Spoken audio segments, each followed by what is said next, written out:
కావాలనే మీ కలను నెరవేర్చుకోండి. సంప్రదించండి హెగ్డే ఫెర్టిలిటీ, హైదరాబాద్, తెలంగాణ. అందరికీ నమస్కారం. నేను Swaroopa Potlapalli. Welcome to trending topic.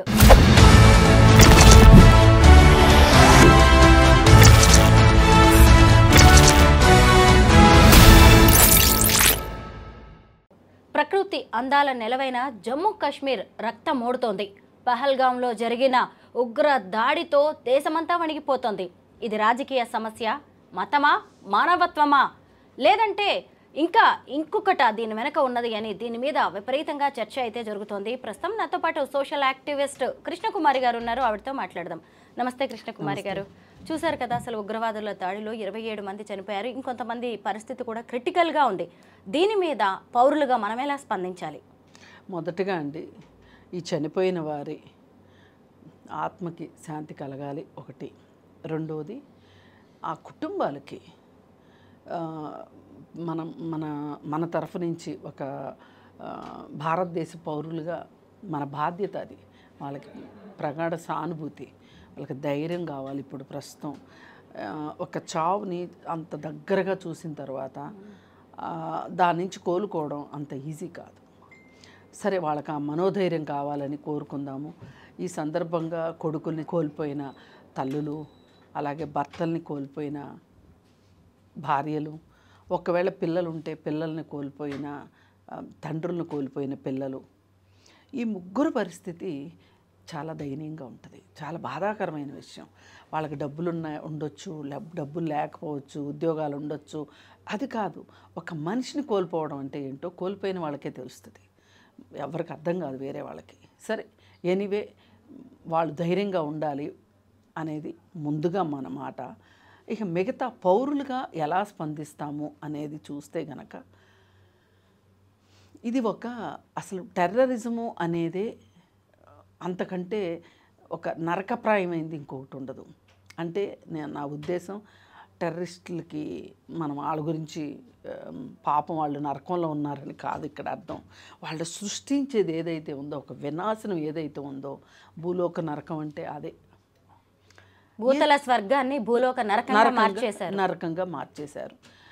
మరి ఈ కాశ్మీర్ పాకిస్తాన్దా భారతదేశాందా, పాకిస్తాన్దా భారతదేశాందా అనే ఒక మీమాంస మనకి స్వాతంత్రం వచ్చినప్పటి నుంచి ఎడతెరిపి లేకుండా జరుగుతుంది.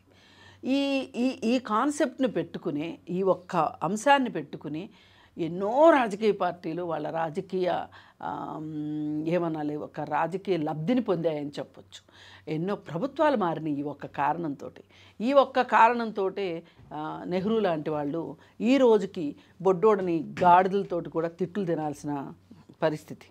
నెహ్రూ యొక్క రాజనీతిజ్ఞత కావచ్చు, నెహ్రూ యొక్క పంచశీల సిద్ధాంతం కావచ్చు, లేకపోతే నెహ్రూ యొక్క దార్శనికత కావచ్చు, అన్నీ కూడా పక్కన పెట్టేసేసి ఆ రోజు కాశ్మీర్ని డివైడ్ చేసింది, పాకిస్తాన్ని డివైడ్ చేసింది నెహ్రూనే. నెహ్రూ ఆ రోజు గట్టిగా ఉండున్నట్లయితే గనక ఇలా జరిగుండేది కాదు అని ఇప్పుడు చాలామంది వాట్సాప్ యూనివర్సిటీ మేధావులు మాట్లాడుతూ ఉంటారు. సరే, ఏది ఏమైనా ఆ రోజు ఆ పరిస్థితిలో ఉన్న వాళ్ళకి తెలుస్తుంది. ఆ వేళ ఉన్న డిమాండ్ ఏంటి, ఆ రోజు ప్రజల్లో ఉన్న ఆకాంక్ష ఏంటి, అసలు ఎందుకు ఇలా జరిగింది అనే దానికి ఇవాళ మనం వెళ్తే అవ్వదు. ఇప్పుడు ఒక 60 ఏళ్ళు అయిపోయిన తర్వాత నాకు విడాకులు కావాలి అని ఒక భార్యో భర్తో అని అడిగితే గనక వాళ్ళని అడిగాము, ఏంటి మీ కారణం ఏంటి అంటే ఏంటి చెప్తారు? అసలు ఇప్పుడు విడాకులు అడుగుతున్నారు కదా, ఆ రోజు మీరు పెళ్ళెందుకు చేసుకున్నారంటే ఏం చెప్తారు? ఒక ఆశావాహ దృక్పథంతోనే పెళ్లి చేసుకుంటారు.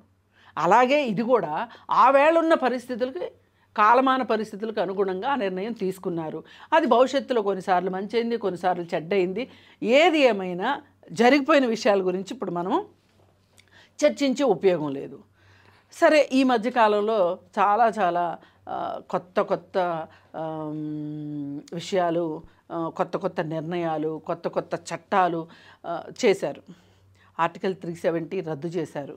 అలాగే దానివల్ల లాభం ఏం జరిగింది, నష్టం ఏం జరిగింది అంటే ఎవరు చెప్పలేరు. ఇప్పుడు ఇలాంటివి జరగవని చేశారా? 370 ఆర్టికల్ రద్దు చేశారా? కాదు కదా. మరి ఆ రోజు నేను ప్రభుత్వాన్ని నిందించానని కాదు, మనకి డిమానిటైజేషన్ వచ్చినప్పుడు ఏం చెప్పారు? నల్లధనం, ఉగ్రవాదులు మన డబ్బుతోటే మన మీదే వాళ్ళు యుద్ధం చేస్తున్నారు.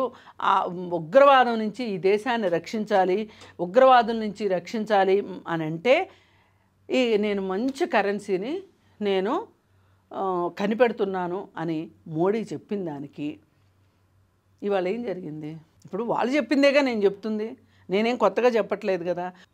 కాశ్మీర్ ఫైల్స్ సినిమా తీసి అబద్ధాలు ప్రచారం చేసినంత ఈజీ కాదు కాశ్మీర్ని రక్షించడం. 370 రద్దు చేసేసి ఆ పెట్టుబడిదారులు అందరూ అక్కడికి వెళ్ళి ఆస్తులు కొనుక్కోవడానికి మార్గం సుగమం చేసినంత ఈజీ కాదు టెర్రరిజాన్ని ఎదుర్కోవడం అంటే. ఇంకొకళ్ళు చాలా గొప్పగా మాట్లాడుతున్నారు. ఇప్పుడు మోడీ గారు యుద్ధం మొదలయ్యాలి. యుద్ధం అంటే ఏమనుకుంటున్నారు? చెమ్మచక్క ఆట అనుకుంటున్నారా? తొక్కుడు బిళ్ళ ఆట అనుకుంటున్నారా? యుద్ధం అంటే అది ఒక రక్తపాతం. ఎన్ని కుటుంబాలు నాశనం అయిపోతాయి, ఎంతమంది విడోస్ అవుతారు, ఎంతమంది పిల్లలు తండ్రులు లేని వాళ్ళు అవుతారు. యుద్ధం ఊరికే జరగదండి. యుద్ధం అంటే అంత సరదా కాదు. దేశం మొత్తం బడ్జెట్ అంతా యుద్ధానికి పెట్టాలి.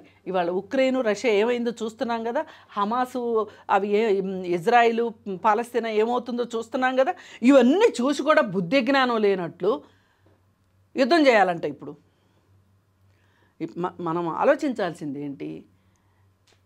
ఎక్కడ పొరపాటు జరిగింది, నిఘా వ్యవస్థ ఎక్కడ తప్పటడుగులు వేసింది, ఎక్కడ ఓవర్లుక్ చేసింది, ఇది మనం ఆలోచించాలి. ఆటల దగ్గర బాగు చేసుకోవాలి తప్పితే ఇప్పుడు పాకిస్తాన్తో అటువైపు నుంచి పాకిస్తాన్తో యుద్ధం చేస్తాం, మనకి ఇంకోవైపున చైనా ఉంది, చైనాతో యుద్ధం చేస్తాం, ఇంకోవైపు ఇంకో దేశం ఉంది, యుద్ధం చేస్తాం. ఇలా యుద్ధాలు చేసుకుంటూవేనా? అంటే నేనేమంటున్నానంటే, ఫర్ ఎగ్జాంపుల్ మన దేహాన్నే తీసుకుంటే గనక మన దగ్గర రోగనిరోధక శక్తి ఉందనుకోండి, ఏ జబ్బు మనకు రాదు, మనం ఫైట్ చేసుకుంటాం. అలా కాకుండా ఇప్పుడు ఒక జబ్బు వచ్చిందనుకోండి, ఆ జబ్బు గురించి మాత్రమే మనం ఆలోచించామనుకోండి, రోగనిరోధక శక్తిని అప్పటికప్పుడు మనం ఆ రోగాన్ని ఆపేసామనుకోండి, రోగనిరోధక శక్తిని పెంచుకోలేదనుకోండి, రేపు ఇంకొక బ్యాక్టీరియా వస్తుంది, ఎల్లుండి ఇంకొక వైరస్ వస్తుంది. అలాగే మనము మన కేంద్ర ఇంటెలిజెన్స్ విభాగం, దానికి చాలా బడ్జెట్ ఉంటుంది. మరి ఏమన్నా ఈ మధ్యకాలంలో రక్షణ శాఖకు సంబంధించిన ఆయుధాలు తయారీకి సంబంధించిన దాంట్లో కూడా విదేశీ ప్రత్యక్ష పెట్టుబడులు ఆమోదించారు మన దేశంలో. ఇప్పుడు వేరే వాళ్ళు వచ్చి ఇక్కడ తయారు చేస్తారు అనుకుందాం. ఎవరైనా ఒక దేశం నుంచి ఇంకొక దేశానికి వచ్చి చేశారు అంటే ప్రజాసేవ చేస్తారా? లాభాపేక్ష లేకుండా చేయరు కదా. మనం మన దేశంలో మన రక్షణ శాఖకు సంబంధించిన ఆయుధాలు మనం తయారు చేసుకోలేకపోతున్నామా ఇన్ని సంవత్సరాల్లో? ఎందుకు ఆ తప్పటడుగు వేస్తున్నాము అంటే నేనేమనేది ఏంటంటే, నేను విమర్శించట్లేదు, మీరు తీసుకుంటున్న చర్యలు ఎంత బాధ్యతారహితంగా ఉన్నాయో చెప్పదలుచుకున్నాను. ఇప్పుడు 140 కోట్ల మంది భవితవ్యము, 50 కోట్ల కుటుంబాల భవితవ్యం మీ చేతుల్లో ఉందండి, రాజకీయ నాయకుల చేతుల్లో ఉంది, ఒక హోంమంత్రి, ఒక రక్షణ శాఖ మంత్రి వాళ్ళ చేతుల్లో ఉంది. మరి మీరు ఏం చేస్తున్నారు? కృష్ణకుమారి గారు, మీది తప్పు వాళ్ళది తప్పు అని మనం మాట్లాడుకోవడానికంటే ముందు అసలు మతాన్ని అడ్డం పెట్టుకొని ఇలా మారణ హోమానికి పాల్పడ్డాన్ని మనుషులుగా మనం ఎవ్వరం కూడా జీర్ణించుకోలేకపోతున్నాం. ముఖ్యంగా పేరు అడిగి, మతం అడిగి, ఐడెంటిటీ కార్డు చూసి మరి ఇలా దాడికి పాల్పడ్డం, అమాయకుల ప్రాణాలు తీయడం, ఎన్ని రోజులుగా జమ్మూ కాశ్మీర్లో జరుగుతున్న ఉగ్ర దాడుల్ని అలాగే కాల్పుల్ని మనం చూస్తూనే ఉన్నాం. ఎప్పుడు కూడా భద్రతా దళాలు టెర్రరిస్టుల మధ్య జరుగుతూ ఉంటాయి, కానీ సామాన్య జనాన్ని ఇలాగా టూరిస్టులను టార్గెట్ చేసింది అయితే లేదు. ఎంతోమంది జమ్మూ కాశ్మీర్లో జీవితాంతం గుర్తుండిపోయే మధుర జ్ఞాపకాల కోసం వెళ్తే అసలు జీవితం అనేదే లేకుండా పోయిందండి. వీళ్ళేం చేశారు? అసలు ఈ టెర్రరిస్టులు ఏం చెప్పాలనుకున్నారు? వాళ్ళకే తెలిస్తే కదండి చెప్పదలుచుకునేది. ఇప్పుడు పేరడికి చేశారా, బట్టలిప్పు తీసి చేశారా, ఇంకోటి ఐడి కార్డులు చూసి చేశారా, ఇది కాదు. ఇక్కడ నేను మతం ప్రకారమే అనుకుంటే కాశ్మీర్, పాకిస్తాన్ వేరే దేశం. ఇప్పుడు ఏమవుతుందంటే, ఒక ముస్లిం మతస్థుడిని కూర్చోబెట్టి మీ ముస్లిం మతం వాళ్ళు టెర్రరిస్టులు, వాళ్ళు చేసిన టెర్రరిజానికి మీరు సమాధానం చెప్పండి అంటే వీళ్ళ దగ్గర సమాధానం ఉండదు. ఇప్పుడు అది పాకిస్తాన్ దేశం ఒక రకంగా దాన్ని పెంచి పోషించింది అమెరికా. అక్కడ భయంకరమైన పేదరికం ఉంటుంది. ఆ భయంకరమైన పేదరికంలో నుంచే పౌరులు ఎత్తుక్కునే ఒక దారి ఈ ఉగ్రవాదం. పైగా పోని ఇంకొకటి కూడా అనుకుందాం, ఒక వాళ్ళ మత గ్రంథంలో ఇలా ఒక ప్రాణాన్ని తీసిన వాడిని మా మతం, ఆ మతమే వెలివేస్తుంది అని రాసి ఉంటుంది దాంట్లో. పేరుకే మతాన్ని అడ్డం పెట్టుకోవటమే కానీ వాళ్ళు మతం చెప్తే చేశారనటానికి లేదు. ఇంకా కావాలి అనుకుంటే ఇజ్రాయెల్ పాలస్తీనా మధ్యలో మత ఘర్షణ జరుగుతుంది. అక్కడ క్రిస్టియానిటీకి ముస్లిం దీనికి అక్కడ మత ఘర్షణ జరుగుతుంది. ఇక్కడ మన దగ్గర అది కాదు. మన ఉగ్రవాదుల పరిస్థితి ఏంటి? వీళ్ళకి ఇంకెవరో బాస్ ఉంటారు అంతే. ఇది ఒక స్మగ్లింగ్ వ్యవస్థ లాంటిది. వాళ్ళు చెప్తే చేస్తారు, అంతేగాని ఒక మతం చెప్పి చేయించడం అనేది మన రెండు దేశాలకి మధ్యలో అయితే అది ఉండదు. అది ఆ ప్రసక్తే లేదు మీకు. అందుకే నేను అర్థం అవడం కోసమే ఎగ్జాంపుల్ చెప్పాను. అక్కడ ఇజ్రాయెల్ పాలస్తీనా మధ్యలో మతాల గొడవ ఉంది. దాని వెనక కూడా వేరే వాళ్ళ స్వప్రయోజనాలు ఉంటాయి, అది వేరే విషయం. కానీ ఏ మతము కూడా ఒక మనిషిని చంపండి అని చెప్పదు. పైగా నేను ఇంకొకటి కూడా నాకు బాధ కలిగింది ఏంటంటే, చనిపోయింది అందరూ హిందువులే, ముస్లింలు ఎవరూ చనిపోలేదు. అదేదో నాకు సినిమా గుర్తొస్తుంది, సింధూరం సినిమాలో పోలీసులు ఎంతమంది చచ్చిపోయారు, నక్సలైట్లు ఎంతమంది చచ్చిపోయారు అనే మాట మాట్లాడుతూ ఉంటే, అరే మనుషులు ఎంతమంది చచ్చిపోయారో చెప్పండి రా, ముందు మనిషి అయ్యాకే కదా. కృష్ణకుమారి గారు, ఇక్కడ ముస్లింలు ఎవరూ చనిపోలేదు, హిందువులు చనిపోయారు అనేది అనట్లేదు. చనిపోయిన వాళ్ళు అందరూ కూడా హిందువులే అని చెప్పడం అక్కడ ఉద్దేశం. అదే నేను అంటున్నా. దాని అర్థం ఏంటి? మనుషులు చనిపోయారు అనండి, ఇంతమంది చనిపోయారు అనండి. కేవలం హిందువులు మాత్రమే చనిపోయారు, వాళ్ళ హిందూ అనే ఐడెంటిటీ కనుక్కుని మరీ చంపారు అనేది కొంచెం బాధగా అనిపిస్తుంది. వాళ్ళు టెర్రరిస్టులు ఒకసారి హత్య చేస్తే మనం 100 సార్లు హత్య చేస్తున్నాం.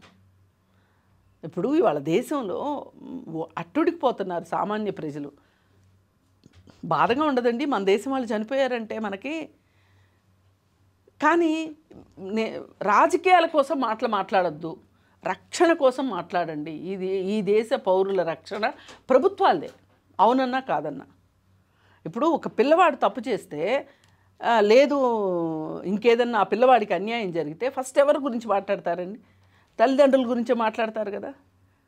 కేర్ అండ్ ప్రొటెక్షన్ ఎవరు ఇవ్వాలి పిల్లలకి? తల్లిదండ్రులే కదా.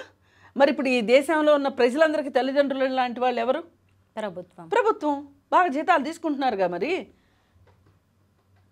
5 ఏళ్ళు పనిచేస్తే చాలు పెన్షన్లు తీసుకుంటున్నారు కదా. ఎందుకు రక్షణ చర్యలు ఎందుకు చేపట్టలేకపోయారు? పోనీ పాకిస్తాన్ ఉగ్రవాద ప్రేరేపిత వ్యక్తులు మన దేశంలో ఉన్న సైన్యంలోకి చొరబడ్డారా? చొరబడితే ఎవరు తప్పు? ఇప్పుడు ఈ కశ్మీర్ చూస్తానికి వెళ్ళిన వాళ్ళదేం తప్పులేదుగా. కానీ వెళ్ళిన వాళ్ళకి రక్షణ కల్పించాల్సింది ఎవరు? ప్రభుత్వాలే. అక్కడ లోకల్గా ఎవరన్నా దొంగలు కొట్టేశారనుకోండి, వాళ్ళని మనం ఆ రాష్ట్ర ప్రభుత్వాన్ని నిలదీయొచ్చు. వచ్చింది టెర్రరిస్టులు. ఎంతమంది ప్రాణాలని పొట్టన పెట్టుకున్నారు అంటూ ఓ 4 ఉగ్రవాదుల ఫోటో బయటకు వచ్చింది. అందులో మెయిన్ గ్యాంగ్ లీడర్ ఆసిఫ్. అయితే వీళ్ళందరూ పాకిస్తాన్లోని టెర్రరిస్టులతో వాళ్ళు టచ్లో ఉన్నట్టుగా, కాంటాక్ట్లో ఉన్నట్టుగా, అలాగే పష్తువా అనే ఒక భాష మాట్లాడినట్టుగా కూడా ఇప్పటికే ఎన్ఐఏ గుర్తించింది.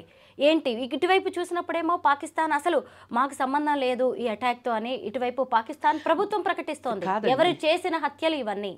ఇప్పుడు ఆ దేశం యొక్క అలసత్వమే అక్కడ టెర్రరిజం ఉండటానికి కారణం. ఇండైరెక్ట్గా ఆ ప్రభుత్వం బాధ్యత వహించాల్సిందే ఖచ్చితంగా. ఆ దేశ ప్రభుత్వంగా చేస్తే దాన్ని యుద్ధం అంటారు.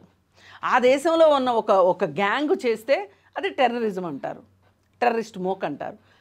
వాళ్ళు చెప్పింది బాగానే ఉంది, కరెక్టే ఉంది. మేము దేశంగా మా సైన్యంగా చేయలేదు కదా అని వాళ్ళు చేతులు దులుపుకుందాం అనుకుంటున్నారు.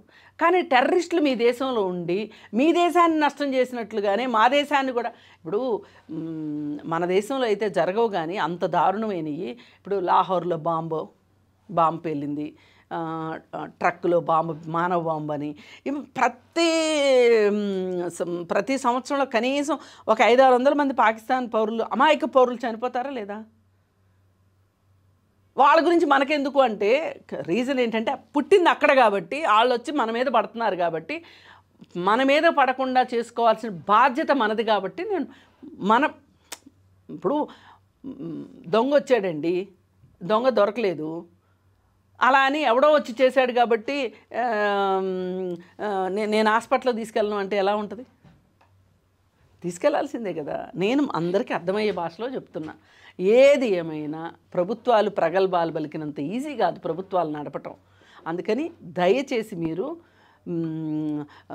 మోడీ గారు, మీరు ఆరోగ్యం బాగుండాలంటే యోగా చేయండి, లేదు అనుకుంటే నెమళ్ళకి ఆహారం వేయండి.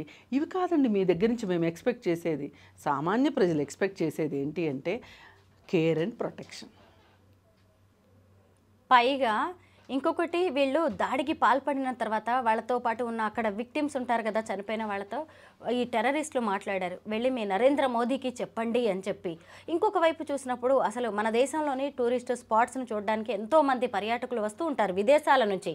ఇప్పుడు ఈ చనిపోయిన వాళ్ళందరూ కూడా మన దేశంలోని వివిధ ప్రాంతాలకు, వివిధ రాష్ట్రాలకు చెందిన వాళ్ళు. ఇప్పుడు రేపు మన దగ్గరికి టూరిస్టులు, ఫారిన్ టూరిస్టులు రావాలంటే ఎంత భయపడతారు? పైగా ఏం చెప్పాలనుకున్నారు వీళ్ళు ప్రధాని నరేంద్ర మోదీకి? అంటే ప్రధాని నరేంద్ర మోడీకి వాళ్ళు కాశ్మీర్ మాది అని చెప్పాలనుకున్నారు సింపుల్గా, అంతకంటే వేరే ఏమీ లేదు. అది పాకిస్తానే చెప్పిస్తుందా, వాళ్ళు చెప్తున్నారా అనేది వేరే విషయం. వాళ్ళు చెప్పదలుచుకున్నది ఏంటి అంటే పాకిస్తాన్లో మాకు హక్కు ఉంది, పాకిస్తాన్ మాదే, మీరు బలవంతంగా లాక్కున్నారు అని చెప్తున్నారు. అది వాళ్ళు చెప్పదలుచుకున్నది. దానికి మనం చేయాల్సింది ఏంటి? ఆ పాకిస్తాను వెంట ఏదైతే ఉందో సరిహద్దు ప్రాంతం, ఎల్ఓసి ఏదో అంటారు కదా, ఆ ప్రాంతాల్లో గస్తీ ఎక్కువ పెట్టుకోవాలి. ఏం జరుగుతుంది అని 24 గంటలు మనము మానిటర్ చేసుకోవాలి. కరెక్టే. మొత్తం మీద పోయిన ప్రాణాలను అయితే ఎవరూ తీసుకురాలేరు. ఇక మీదటైనా అక్కడికి వచ్చే టూరిస్టులకు భద్రత కల్పించాల్సిన బాధ్యత మాత్రం ప్రభుత్వాందే. Thank you so much Krishnakumari గారు. Thank you.